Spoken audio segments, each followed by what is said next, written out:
بسم اللہ الرحمن الرحیم۔ ایک کسان اپنے مالک کے کھیت میں کام کرتے کرتے سوچنے لگا، کاش کہ میں مالدار ہوتا تو میں زمین خرید لیتا جس میں میں کھیتی کرتا۔ میں اپنی زندگی سے لطف اندوز ہونا چاہتا ہوں، لذیذ کھانے کھانا چاہتا ہوں اور آرام دہ گھر میں رہنا چاہتا ہوں۔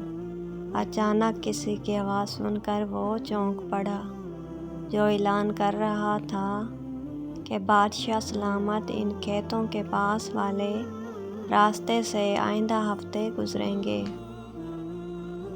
اور سبھی کسانوں کے لیے ضروری ہے کہ ان کے استقبال اور ان کو سلام کرنے کے لیے صف بستہ ہو کر کھڑے رہیں۔ کسان نے اپنے دل میں سوچا، یہی موقع ہے، اگر میں نے بادشاہ سے کچھ سونے کے سکے مانگ لیے تو کیا ہوا، اس سے میرے سبھی خواب تو پورے ہو جائیں گے اور وہ کبھی بھی میری درخواست کو رد نہیں کریں گے، اس لیے کہ جیسا کہ میں نے سنا ہے وہ اچھے اور بھلے انسان ہیں۔ اسی طرح کسان ہفتہ بھر خواب بنتا رہا۔ آخر کار وہ دن بھی آ پہنچا۔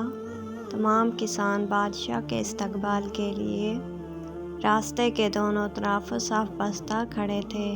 اچانک دور گاڑیاں دکھائی دیں جنہیں گھوڑے کھینچ رہے تھے۔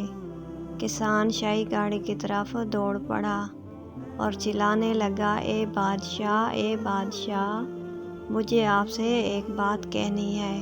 بادشاہ نے گاڑی کو روکنے کا حکم دیا اور کسان سے پوچھا، تم کیا چاہتے ہو؟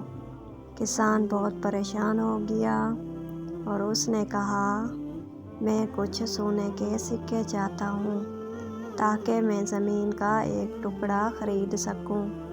بادشاہ مسکرایا اور اس نے کسان سے کہا، میں چاہتا ہوں کہ تم مجھے اپنے پاس سے کوئی چیز دو۔ کسان اور بھی پریشان ہو گیا اور اس نے اپنے دل میں کہا کہ اس بادشاہ کی بخیلی کی بھی حد ہو گئی۔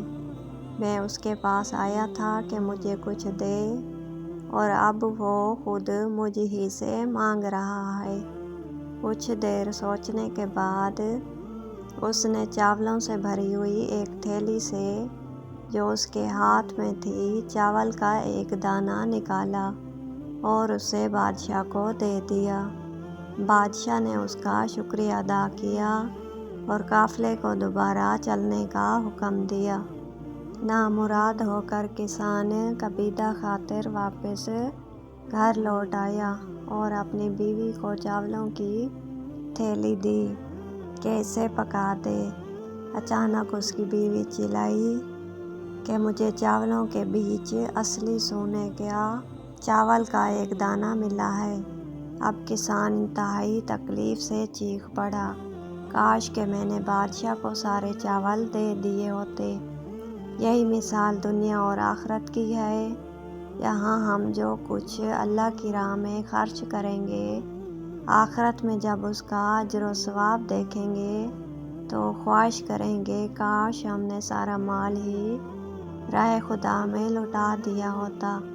سبحان اللہ، جزاک اللہ۔ ملتے ہیں اگلی ویڈیو میں، تب تک کے لیے اللہ حافظ۔